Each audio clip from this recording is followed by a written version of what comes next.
Welcome everybody to our FSP Apprenticeship launch webinar as part of National Apprenticeship Week. I'm Jack, an FSP. I'm Employee Experience Lead, heading up the apprenticeship scheme, and we're delighted to be joined today by some of our employees across the recruitment at FSP, the Academy Management team, as well as some of our apprentices and our apprenticeship provider LearnTech, who are going to give us an overview of apprenticeships at FSP and hopefully answer any questions that you may have about the roles that we have on offer. So, as today goes, we're going to give a little intro to FSP and a bit about who we are and our culture, and then we're going to talk about our apprenticeship programme, and then LearnTech, Sam from LearnTech is going to talk a bit about the apprenticeship learning programmes on offer and the qualifications. And then my colleague Charlie on the call is going to talk a bit about the recruitment process, what we're looking for, some handy little hints and tips for your application with us, as well as the process.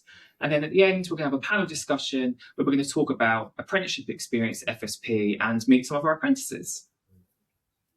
So I'm now going to hand over to Charlie to talk a bit about who we are as FSP, because we're not a big brand name that you would have heard of in adverts on telly, but quite a well-known player in the digital sector. Hello everyone, thank you for joining us, and just to tell you a little bit about FSP, what we do, who we are. So it's digital transformation consultancy, which probably doesn't mean anything to most people who have never heard of it before, but basically we help companies work better, smarter, more productively to, build their businesses. We consult on many different areas. So you'll see on screen, we've got a few different capabilities listed on there that we work in. So lots of different technologies, lots of different areas of expertise, and we use all of those tools to help our clients grow, develop and build their businesses in a better form. So there's lots of technical roles, there's lots of non-technical roles, and we're very good at humanizing the technical so that people understand it, specifically those who don't necessarily work in a tech domain. They can understand a little bit more simply about what we do and what is involved in the day-to-day of all of our technical guys as well. Thank you, Charlie. Just to give a snapshot of who we are as a company, so we are now over 450 employees. We've grown really rapidly over the past few years. I joined here coming up 4 years ago. I think I was employee 110. Jill, what would you have been? I was number 80. 80. You and Five it's been years. a long 50 or 50. So we've grown really quickly over the past few years. And as Charlie has spoken about on the previous slide about the services we offer, we've expanded over time to offer a wider berth of technology consultancy. But we're now sitting at 450 employees across a number of different countries. So our headquarters are in Reading. So for our apprentices, that would be the base of our apprentices that work at our headquarters here. We also have an office in Glasgow, which has been growing rapidly over the past few years with a number of customers we work with up there as well as India that we opened last year, a growing team of we work within our cloud, enterprise cloud capability, as well as our Barcelona office, and we now have an office in Croatia. So we're very global in terms of our reach. As says there with our customers, but we also encompass multiple sectors of industry. So at the bottom of the screen there, we have a lot of customers that you probably would never have heard of, but these may be some familiar names at the bottom household names that you may be aware of that we work with and provide services to. A large chunk of our customer base is government sector, so Home Office, Ofgem listed there, represent some of the wider area within government that we support. And also we get great reviews on the work that we do. So we have a framework that we adhere to called NPS, and our reviews from our customers show that we have, on the whole, have best in class review on the work that we carry out for them. So I'm going to hand back over to Charlie to talk a bit about our culture and values. So Culture FSP is unique to say the least. We have a really family feel organisation, and despite being 450 people, we feel like everybody knows everybody. It's a really nice community. Everybody feels like they're part of that family. So whether you've been with FSP for 10 years or 2 years or just a week, you still feel like you belong to part of that family. There's a lot of things that we do within FSP that really encourage that connectivity and that working together mode. There's lots of work events, there's lots of webinars, there's lots of connections, opportunities with client side of things. We've also got lots of internal work that we do. So, social events, lunch and learns. We've got a chess club. We've got loads of social entities, loads of barbecue stuff that happens in the summer. So there's so much going on to help keep that culture alive and make sure we are one of the best cultures that anyone's ever experienced in a working environment. And what's nice is that gives us opportunity to connect with other people as well, and allows us to be a better entity for our clients and be able to provide that experience to them that they know they can trust us, and what we're doing is collaborative working, and giving them the best that we can. So you'll see at the bottom there's a couple of kind of logos. So obviously the partners that we work with and things that we've achieved. So ecology is a real big one for us, because we want to be carbon neutral, net zero at some point in the future, and we're really working hard to achieve that. There's a really good report on that on our website. Then obviously you've got disability confidence employer, cornerstone employer. All those things really mount up to making sure everybody's aware of how much effort we've put in to making sure our culture and our belonging and everything that we do at FSP is about the people within the company, and our clients as well. Thank you, Charlie. And just to show you some pictures of some of the activities we get up to at FSP. So just to continue from what Charlie was saying there, we're a hybrid business, we're across multiple countries, but connection's really important to us, and we really do believe it helps our employees do their best work and be with like-minded people, and reflects the type of business that we are. So just a few examples there of some of the cultural celebrations that we take part in across the year, respecting all of our locations and the cultures they have, and learning from each other, as well as London Pride that we've supported for a few years there. There's a nice picture underneath with the Three Pigs Challenge a few years ago as a charity initiative. And on the left there is our awards ceremony that we held at the Victoria and Albert Museum last year. And the reason for putting some of these pictures up, and just again to complement what Charlie's been saying there, as well as doing your day job with us, we want you to be giving back to local community, we want you to be paying an interest into the communities around us and the environment. And that top right one there, I actually found the other day, one of our employees, we give every employee 2 days a year to spend giving back to local or global initiatives. And Eve there is supporting dog training for people with disadvantages, etc. We've also got opportunities as teams to go out and deliver things from our local community as well. Jill, you've used a few. I'm going into panel mode now. Yeah. At Christmas, you've used your Chief Community Days. I have, yeah. Actually, I've done it now a few years in Bath. On Christmas Day, we cook and deliver and collect people and bring them all into a school and serve up 150 dinners to people who are on their own, lonely, or people with disabilities and all sorts. It's great fun. Yeah, they all get a little present, and then we have carol singing, and it's great. Really, really good thing to do. And I'm so thankful to FSP to give us our charity days that allows me to do that. Yeah. Thanks, Jill. And it really underpins what we're trying to achieve as a bigger business, and being an ethical business that does the right things, not just by our customers, but for the community, for the environment at the same time. Go. And that picture in the bottom right-hand corner is our Unity event. Yes. That we do in June, which is a fantastic event where we bring everybody together and don't talk about business or revenue or anything like that. It's all about connecting and seeing faces, people from India and Glasgow, etc. Yeah. And hear from colleagues, different subjects, and we have different panels and everything, and have fun at the end of it and have a barbecue, and really, really good. Thank you for bringing that up, because I nearly completely glazed over it. It's one of our most important events that we run. Yeah. Yeah, we're very keen on, you know, storytelling and hearing about people's different backgrounds, what's led them to FSP. Yeah. That learning from each other is not just in terms of the roles that we have and the skills we learn on the job, but actually us as people and individuals. And that's something that our CEO created, goodness, back in 2020, 2021, that Unity event. And we've just scaled and grown it over the years. And yeah, that one last year, we would have been about 300 people in the room. All we have for the same common purpose. And it was great because we had Professor Steve Peters. Yes, we did, yes. Who was talking to us about his latest book and the chimp paradox, of course, which was really good learning opportunity, working together and everything as well. So yeah, it was great. Got a lot out of that day. Brilliant. Thank you, Jill. Lovely.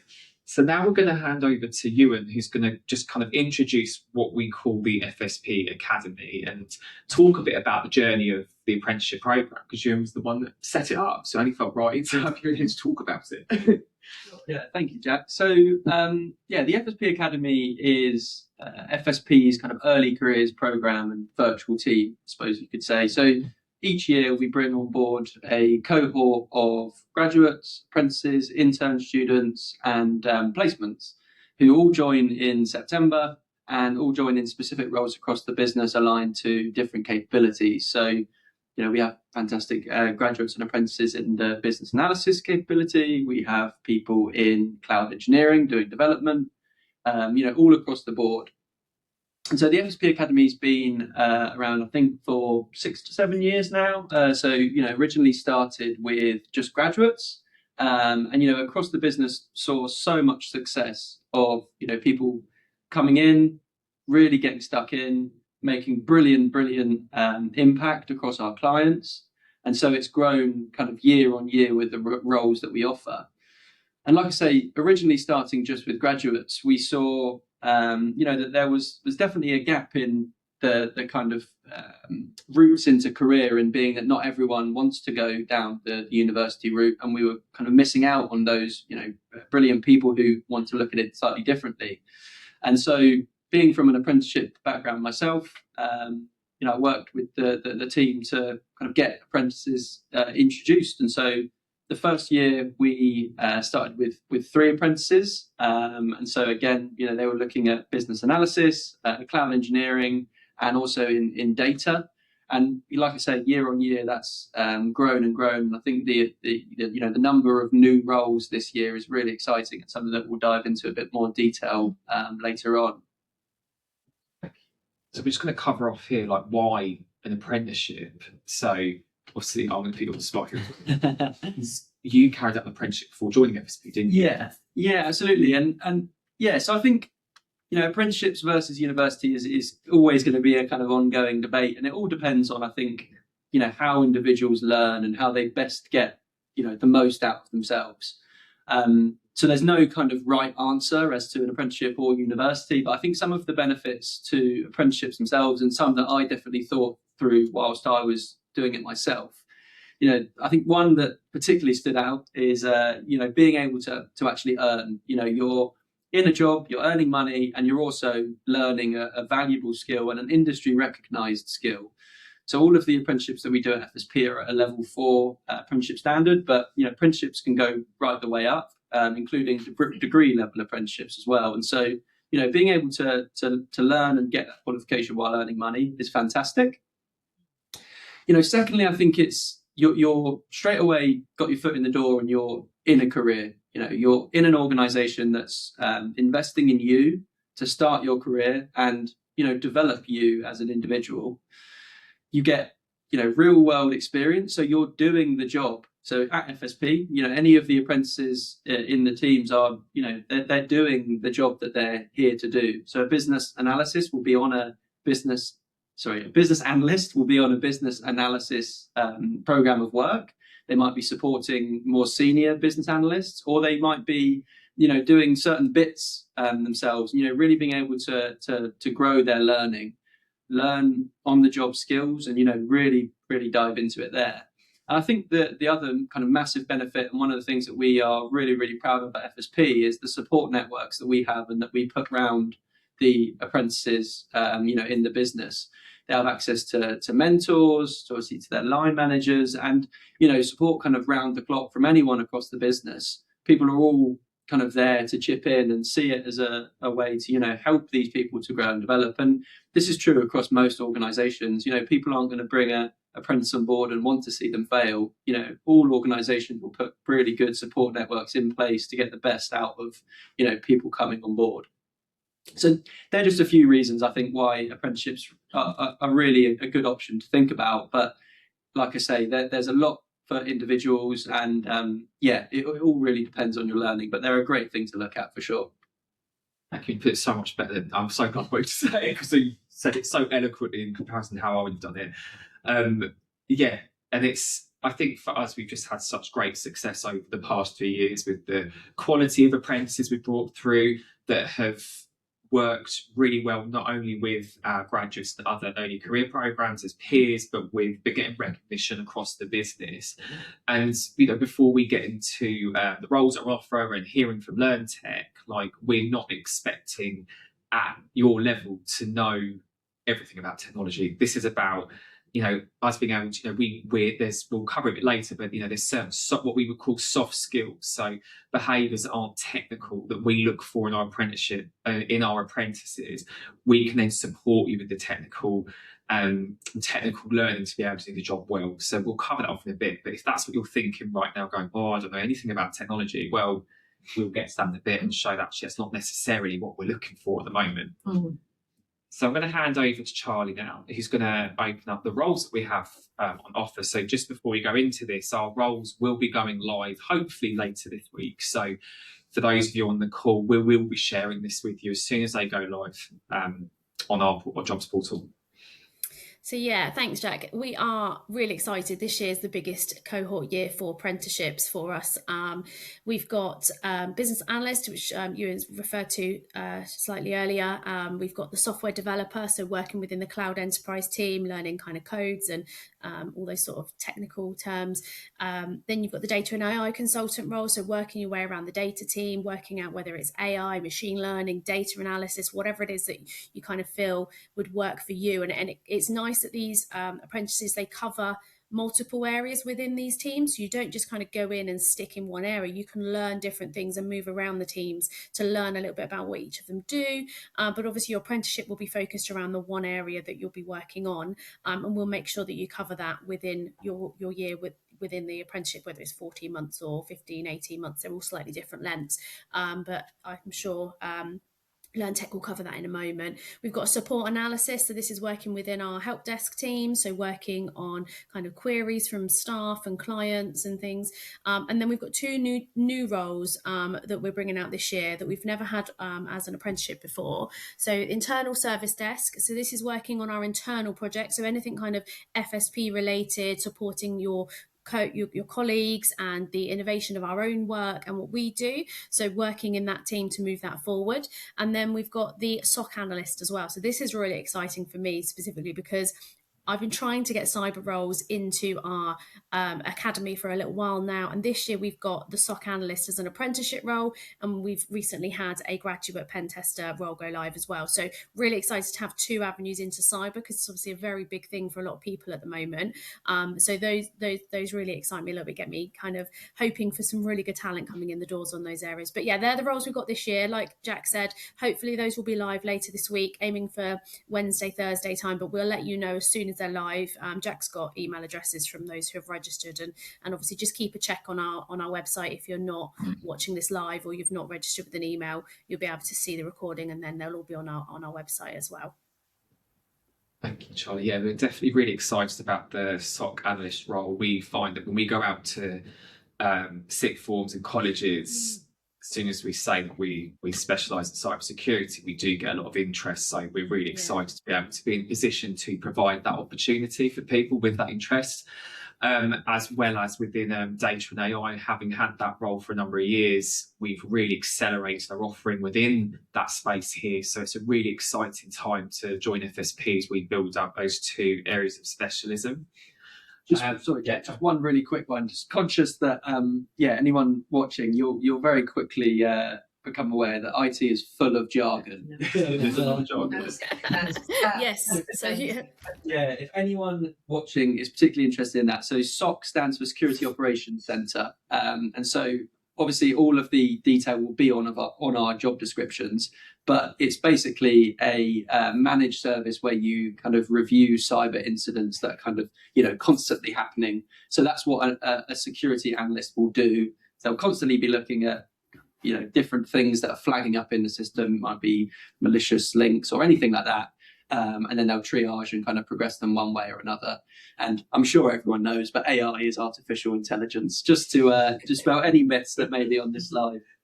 Thanks, Ewan. I didn't do that. Completely goes over my head. When you say it every day, you forget some people don't understand the acronyms that we use. Yeah, no, absolutely. Good. And all will come a little bit clearer now, because we've invited Sam Richardson from LearnTech, who's our apprenticeship provider, who supports our employees getting their qualifications, to talk a bit more around the learning side of the apprenticeship. So how that links in with your role here, how that links in with the on-the-job training, but also what the programme will look like over the course of your apprenticeship. So I'm going to hand over to Sam to introduce LearnTech. Thank you, Sam. Thanks, Jack. Hi, guys. Yes, I'm just going to give a little bit of information about LearnTech, us as a training provider, and also sort of what the apprenticeship looks like from the training points of view, or training side of things, like Jack said. So just a little bit of information about LearnTech. So we're a dedicated tech and digital training provider. Every apprenticeship program that we deliver sort of falls within the technology, IT and digital, and that's across sort of the programs that have already been on screen. So AI, data, machine learning, all the way across to cybersecurity, IT support, software development. We think we've got the widest provision across the sort of tech space in terms of apprenticeship training providers in the country. We have a live virtual delivery model, and we have done since our inception in 2017. So all of our training is delivered remotely, no attending physical buildings or classrooms. All of our training is done online, and we've got a pass rate of 98.8%, which we're very, very, very proud of. Our main vision, or one of our main sort of visions, is that we're dedicated to developing the next generation of tech talent in England. We want all of our programs to deliver that. We want all of our training to be up to date and providing learners and employees with the skills required. And one of the things that we've done recently to sort of showcase that, or to help with that, is introduce BCS, which is British Computing Society. There might be some acronyms in my delivery as well, so apologies if there are. That's British Computing Society accredited AI and data qualifications across all of the apprenticeships that we're talking about today. They're embedded into those programs. Can we go on to the next slide, please, Jack? Thank you. So I'm predominantly going to talk about LearnTech side of things and the apprenticeship training provider side of things. An apprenticeship is obviously, it's a skills development program, the aim of which is for apprentices to become vocationally skilled in the workplace. So that's achieved by a collaboration between employer and training provider, employer providing apprentices with a role to work in, so they can get the real world experience applying sort of the new skills, knowledge, behaviours and theory that they're gaining from their apprenticeship. The training provider delivers the off-job training side of that, so they deliver those training sessions to introduce those new knowledge and skills to apprentices. If we go on to the next slide, we've got a little bit of a demonstration as to what that looks like. So for each apprenticeship, apprentices are required to do a set amount of what's called off-job training. There's a different number of hours per program. All of our apprenticeships are generally, I think, 350 to 450 hours across the duration of the program, and that generally looks like 6 to 8 hours per week, depending on the apprenticeship. So that's 6 to 8 hours of training delivered by LearnTech every week, and we've got a little bit of information on screen as to what that looks like for all of those programs. So firstly, on the left, we've got the knowledge side of things. So each apprentice will join training sessions every week, same time, same day, and they're live virtual online training sessions. Each training session is 2 hours long. So we find that 2 hours is the optimal time frame for people to be joining a training session. There's enough time there for people to be learning, gaining new skills, regular recap, and sort of overlap, so that people retain as much information as possible, but not so long that people start to get bored or zone out or lose a bit of interest or stop retaining information that's going in. Like I say, those sessions, they're online, but they're live, they're interactive, they're engaging, so you'll be asked questions by a technical trainer. You'll be encouraged to engage with them, and trainers will be putting people into sort of breakout rooms to do group tasks and things like that. Keep everybody engaged during the session. The size of those groups typically are never more than 12. So we keep the cohorts quite small, and that's so that everybody can get to know each other, become quite a tight knit group, and trainers get to develop an individualized sort of relationship with every apprentice in there, because the cohorts aren't so big that people go missing or anything like that. So those training sessions are 2 hours every week, and they contribute towards those 6 to 8 hours of off-job training. And following those sessions, trainers then give people tasks and activities to be doing across the rest of the week. So whether that's sort of setting them tasks and activities within a virtual environment, so sort of go away and practice in practice labs or things like that, depending on the program that you're in. Practice in a safe space where you're not going to be, potentially causing any meltdowns by working on live data or anything like that. It's a safe place where you can practice things. They might also set you research tasks and things to do before the next training session. And all of that adds up to then those 6 to 8 hours that are required every week. Everything aside from the training session itself can be split across the week. Things are really quite flexible, and sort of work can be done around your workload. The only static part of the training is those training sessions themselves, because at the same time, same day every week. As well as those weekly training sessions, then each apprentice gets a mentor LearnTech side as well. I know Ewan mentioned there's a mentor at FSP. There's also a mentor at LearnTech who you'll be meeting with on a one-to-one basis every month. And mentors start to support you with applying some of those new skills and knowledge into the workplace, so they get quite familiar with the role that you're working in, any projects that you're working on, the company that you're working for, and they start to sort of help you to apply what you've been learning in those sessions into the workplace, and sort of give you that support to be implementing those new skills. They also help you with writing your portfolio, which is a requirement of the apprenticeship, and I'll sort of touch upon that in the next slide as well. Finally, your mentor will sort of regularly meet with each apprentice and their manager as well every 12 weeks, just to sort of catch up, check everything's going well, and sort of support you and your mentor, you and your line manager, while you're on program. Can we go on to the next slide, Jack? Thank you. So we've got a little bit of information on screen in terms of what the apprenticeship learning journey looks like. So initially we're in we would be in what is that called that planning phase, which is generally where we're looking at programs, looking at roles that apprentices are going to be working in, and making sure that everything sort of aligns and sort of fits, which it does, luckily. So obviously FSP will be going out to recruit apprentices now, and once those apprentices have been selected, they'll be enrolled onto program with us in September. All of our apprenticeships the duration of them sits within 12 to 20 months. That's when you're on program. That's when you're doing the training. I think all the programs we're talking about today will be 14 to 18 months, depending on the program. But that apprenticeship duration, that's the time when you're doing those weekly training sessions, building that portfolio of evidence. Portfolio being a big block of information of everything that you're doing at work, so logging that you are applying the new skills and knowledge into the workplace, and sort of developing as you go. Following that practical period, so that time when you're doing that training, you go into a period that's called Gateway, which is essentially preparing and making sure everything's ready for the assessment. And at the end of the program, that's when you have your endpoint assessment, which is the culmination of the apprenticeship. Is when you're assessed as the part that's graded, and that can feature a range of different sort of assessment methods. There's a few on screen. There could be an exam, there could be a presentation that you're required to give. You might have to answer questions about your portfolio of evidence. It really does vary across the programs. So I'd say is have a look at the names of the apprenticeships, which we've put on the next slide, and then have a look at LearnTech's website to look at the particular assessment method per program. Obviously, once that assessment's been completed, it's onwards and upwards. You've hopefully passed your apprenticeship, and the world is your oyster from there.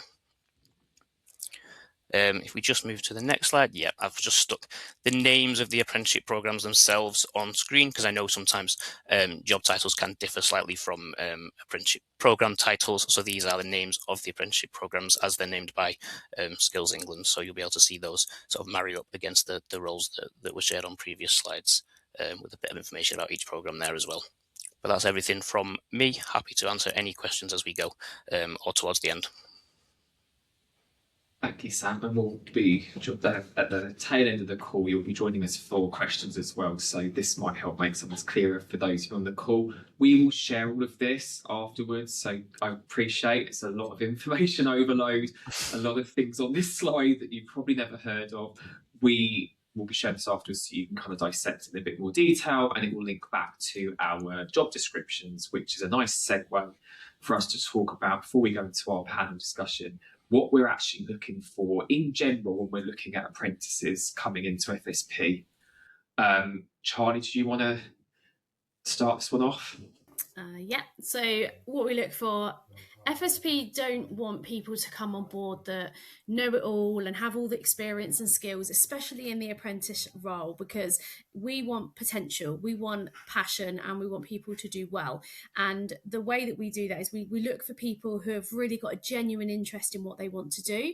So, you know, there's things that you can tell us about, stuff you do outside of work, outside of school, the stuff you do in your leisure time, that really showcase to us what it is that gets you excited about this sort of stuff. So whether it's that you've helped your siblings, or you've tutored other people, or whether you've done volunteering, or you like to lead projects, whatever it might be, that's the sort of thing we look out for, those outside of the box thinking areas.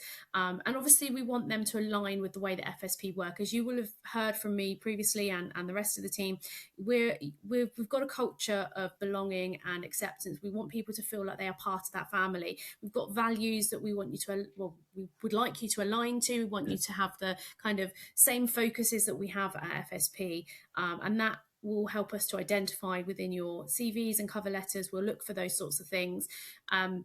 Obviously, we're a big team. We're one team. We're all together. We work together on everything to succeed. So we want you to be able to work in that team and to be part of it and make an impact as well. Obviously, a consultancy is consulting to other businesses, so helping other businesses do well. So a part of the role will be communicating. So communication skills are quite crucial for a consultancy, because we want you to feel confident enough to talk to clients, to engage with them, and to be able to, have a really good conversation and be able to articulate what it is you're saying and what they're, understanding what they're saying to you as well. So communication skills are very important. And then we have obviously the dedication to the quality that we deliver. So FSP have a very good bar of excellence. We're very high bar of excellence. We like to deliver top quality work, and that generates more work for us in the future. So we want people to align with that expectation. We want people to do well and to really be proud of everything they do, and take pride in the work that they're doing, and showcase that to us through the interview processes. So there's just a little bit of a snapshot there.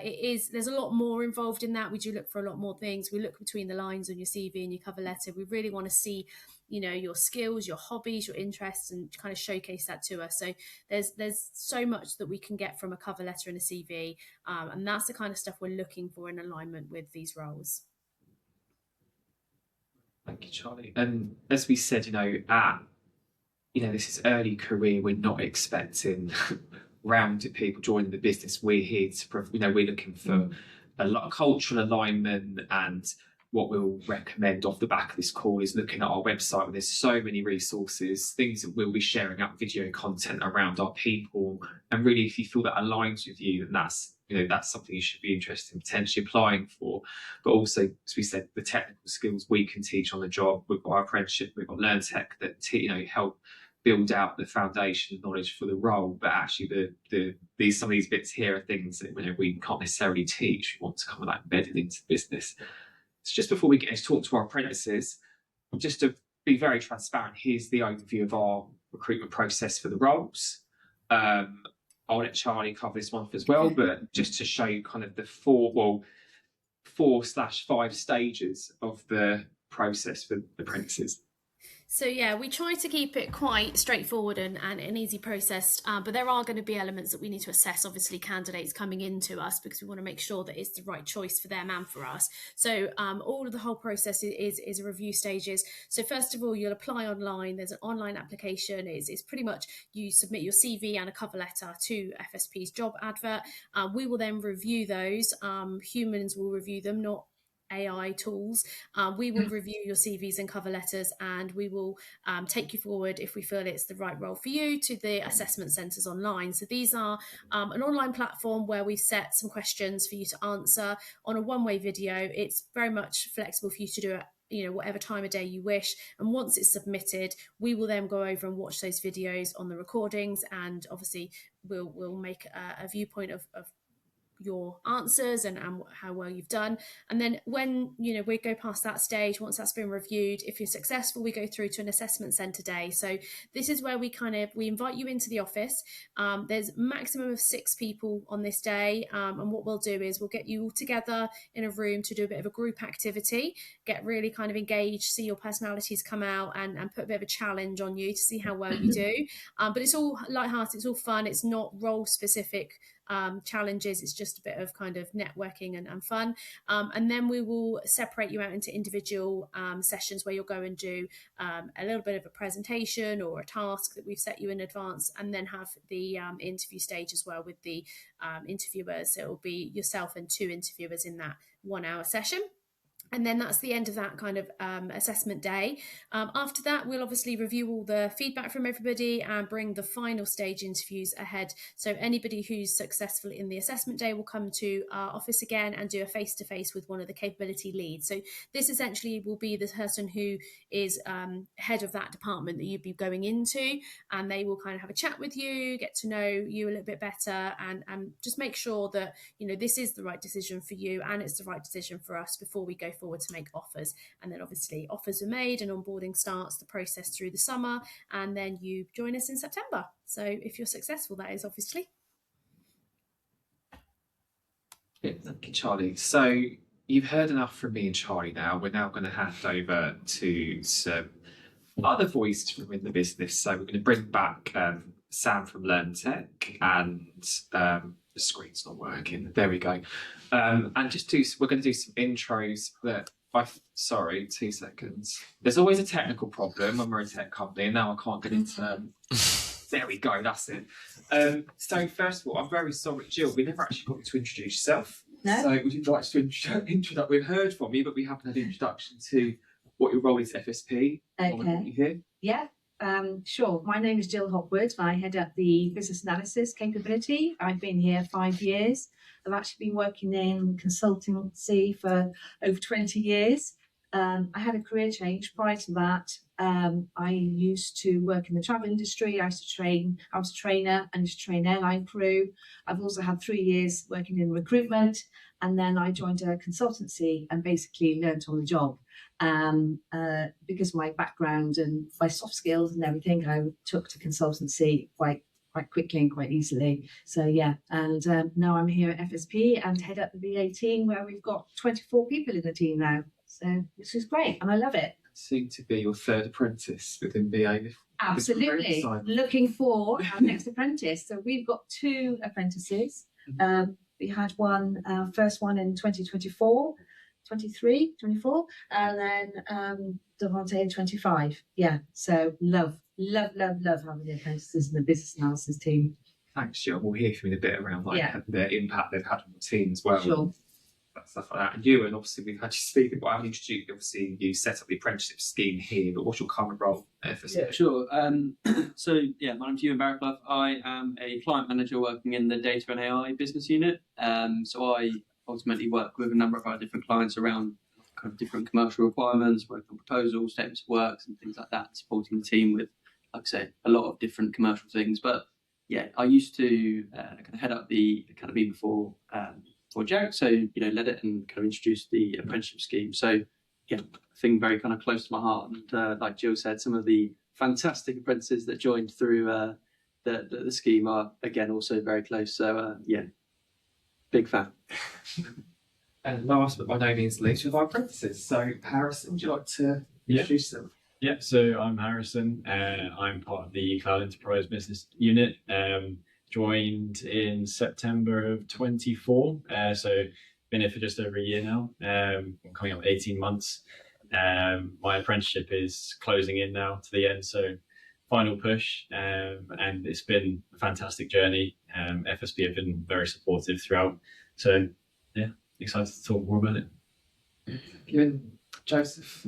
Yeah, so I'm Joseph. I'm an apprentice cloud engineer, same unit and job role as Harrison, but I've only been here for 6 months, so still quite new and getting used to the base still. Thank you, Joseph. So we're going to stay with you two first and foremost. So what A, attracted you to FSP, B, what encouraged you to go for an apprenticeship? Because I appreciate one might have come before the other. Should we go with you first, Harrison? Yeah, sure. So yeah, I was looking for apprenticeships kind of straight out of the gate when it came to next steps in A levels.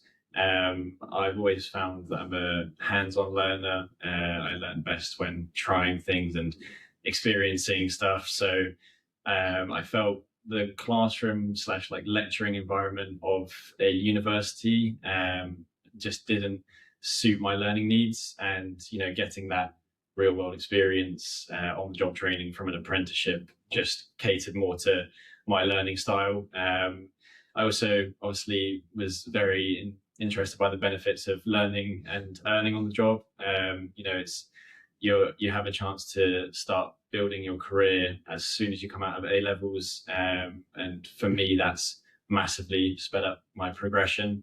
And then in terms of what attracted me to FSP, I found that in a lot of the apprenticeships I was applying for, regardless of whether it was mentioned or not, I felt like there was that kind of judgment on my technical capabilities, and that I did have to know some stuff. The questions in the interviews were often tailored around like, could you give us an example where you would use this kind of approach in some software design? And at that stage I had no idea. I had like next to no coding experience.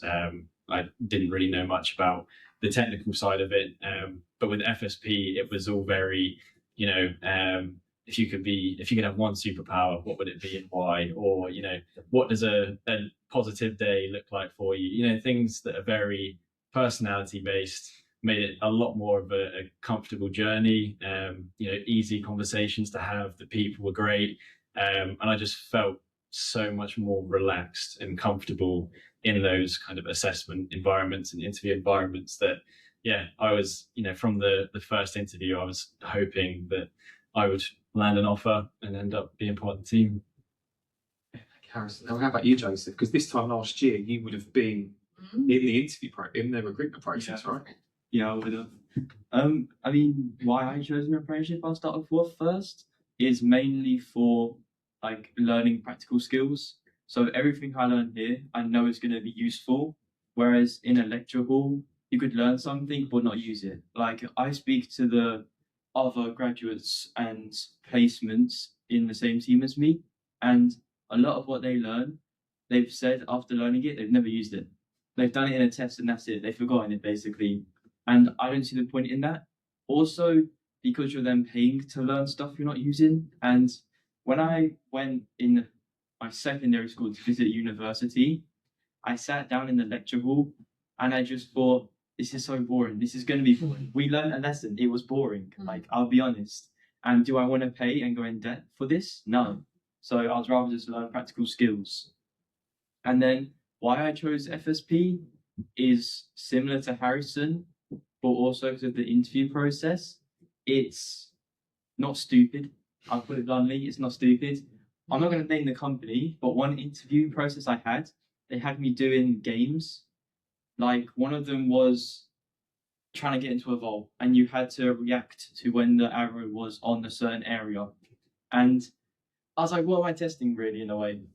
There's nothing so far had been related to the interview or the job role.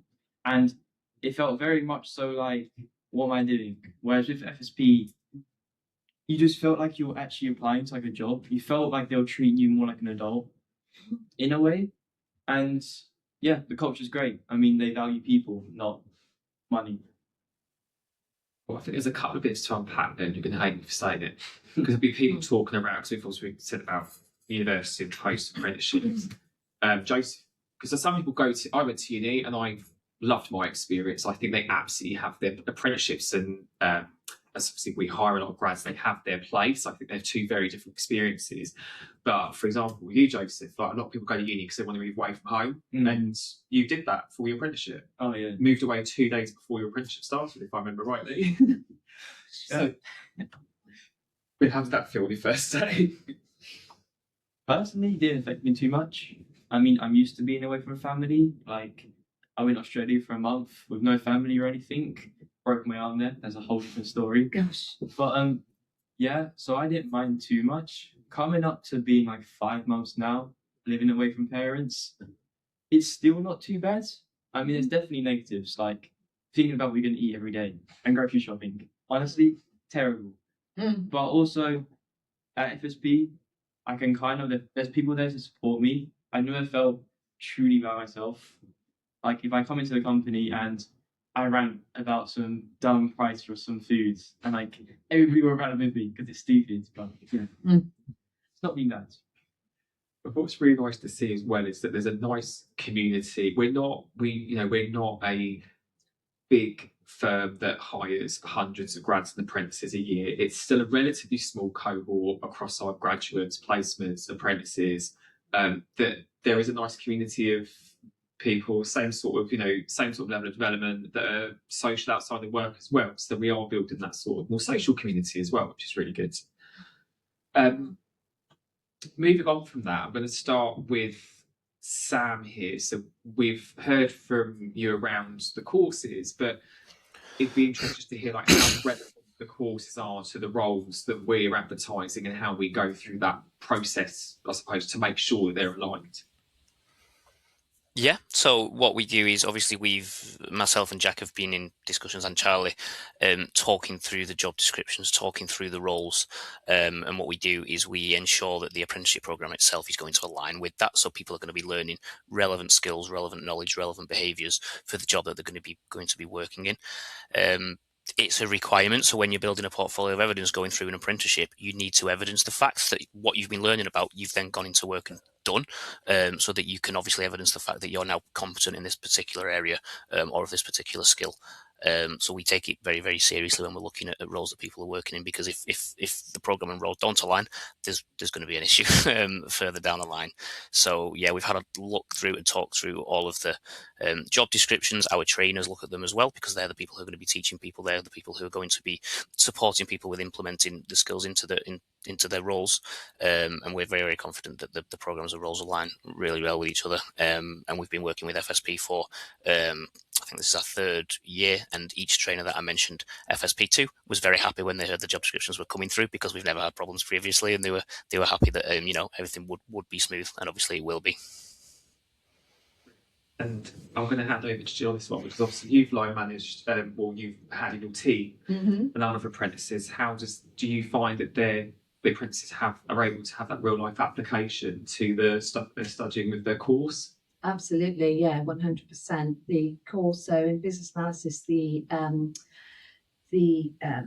course, the modules that are covered are completely aligned to what we actually do here at FSP in business analysis. So, for example, if I mention Alex, he did the trained on the modules, and then he was also working alongside other BAs with one of our major partners, and was able to apply all of his learning that he was doing module by module to his actual work. And it was just 100% aligned. There was only one thing that he hadn't done, and because he had a little bit of time, he did it on his own initiative. He actually created some work, so he was able to put that into practice.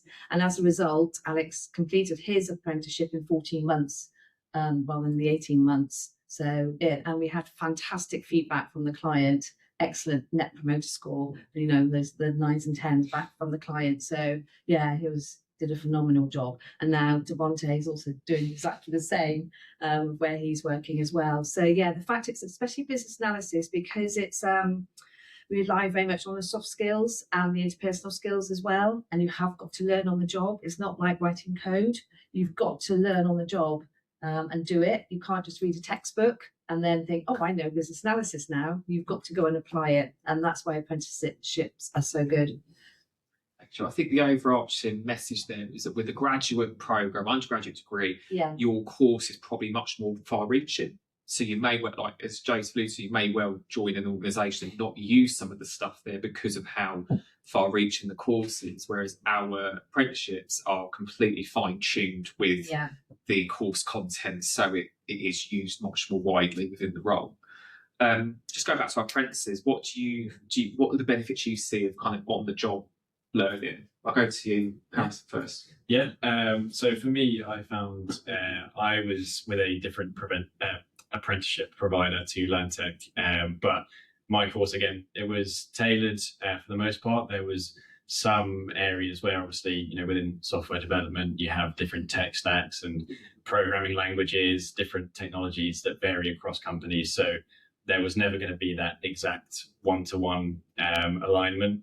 But what's so beneficial about having that on-the-job learning is that you learn the theory in your course you're doing in your modules, and so often in your actual on-the-job training, you're almost jumping the gun. You're getting ahead of that. You have your feet dipped in the pool before you've even started covering the modules, and you get that hands-on experience. So it's not like you're just reading out of a textbook and you could answer some questions on what was written down. You embed the knowledge into yourself. It becomes a part of your day-to-day. You build that proper skill set rather than kind of just memorizing topics and then having to do a written test on it. You feel like you really kind of get to grips with it. For me personally, I think it was 6 months in, I was on a client project, and having that really early kind of on the job training, learning, having responsibilities put on myself, you feel a bit sink or swim at the start, but it almost pushing yourself out that comfort zone really helps you to properly learn things and get an in-depth understanding. I know why I'm building this solution. I know what the client is asking for, and it all crosses over, but you just really kind of instill it into your brain, getting that hands-on experience. Brilliant, thank you, Harrison. Joseph, I'm going to twist it a little bit slightly because I appreciate you're only coming up to your 6 months. Mm-hmm. How have you found embedding into your team here at FSP alongside the apprenticeship and managing that time?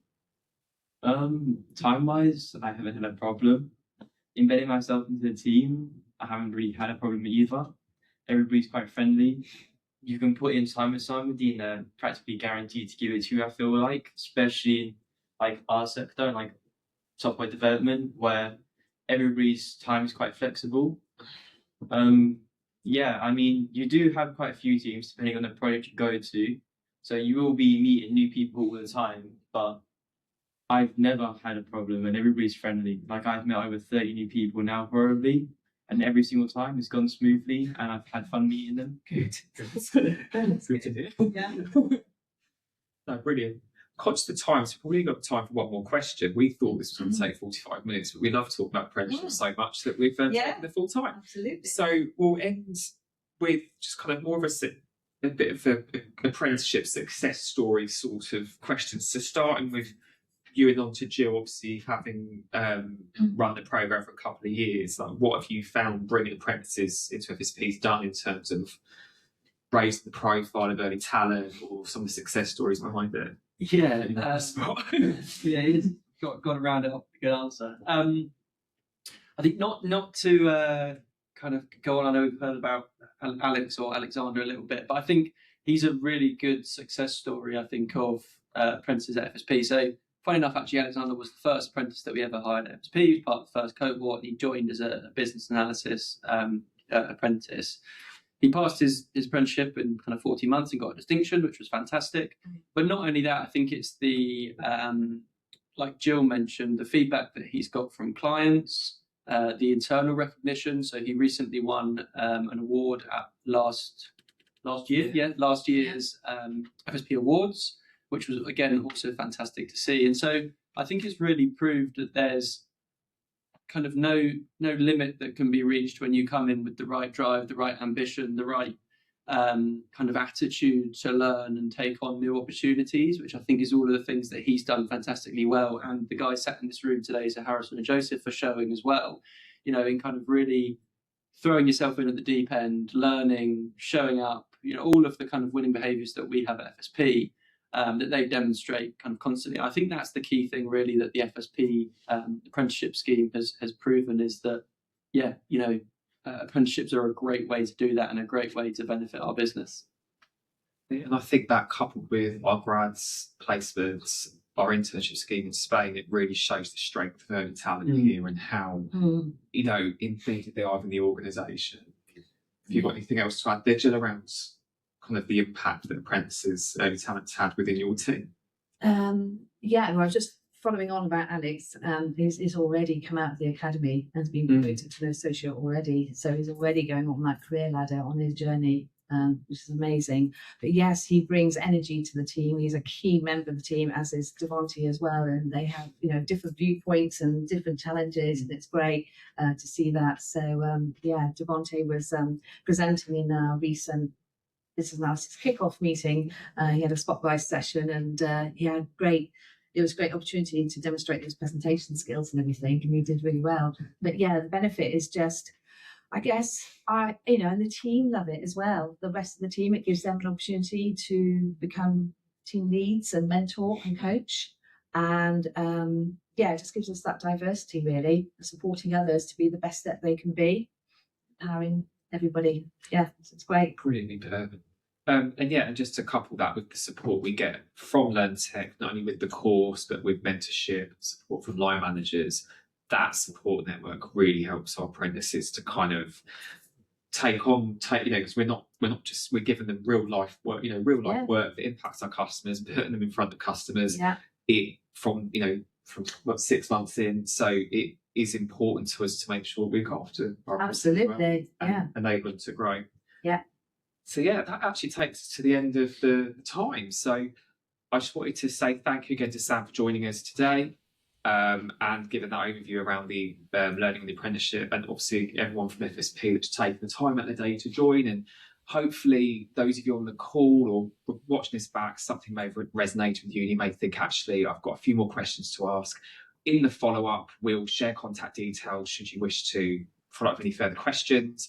But yeah, we look forward to seeing applications, and thanks again for your time. Thank you. Thanks, guys. You. Thanks, guys. Bye.